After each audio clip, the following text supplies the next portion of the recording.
আগামী শুক্রবার শুভ রথযাত্রা উৎসব, সে মতোই সৈকত নগরীও এবার ভেসে উঠেছে আনন্দের সাগরে। তবে এবার সূচি পরিবর্তন পশ্চিমবঙ্গের মুখ্যমন্ত্রীর। পূর্বসূচি অনুযায়ী শুক্রবার রথের কারণে সৈকত নগরী পাড়ি দিচ্ছেন মুখ্যমন্ত্রী মমতা বন্দ্যোপাধ্যায়। এমনটাই জানালেন জগন্নাথ মন্দিরের অন্যতম দায়িত্বপ্রাপ্ত তথা ইসকনের ভাইস প্রেসিডেন্ট রাধারমন দাস। ইতিমধ্যেই সৈকত নগরী সাজো সাজো রব, নিরাপত্তার বলয়ে আবৃত করা হয়েছে সমুদ্রতট।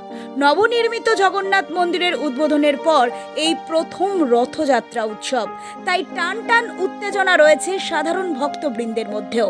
বাঙালির তিনটে পছন্দের গন্তব্য হলো দীপুদা। সেই দীপুদার মধ্যেই দীঘা এখন অন্যতম। দীঘায় এখন শুধু সমুদ্র সৈকতই নয়, দীঘা এখন তীর্থক্ষেত্রেরও এক নামস্বরূপ। রীতিমতো রবিবার থেকেই বেড়েছে ভিড়।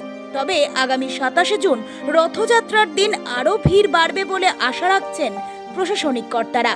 প্রশাসন সূত্রের খবর, মুখ্যমন্ত্রী আগামী 27 জুন রথের দিন সোনার ঝাঁটা দিয়ে ঝাড় দেওয়ার পরেই রথের চাকা গড়াতে শুরু করবে।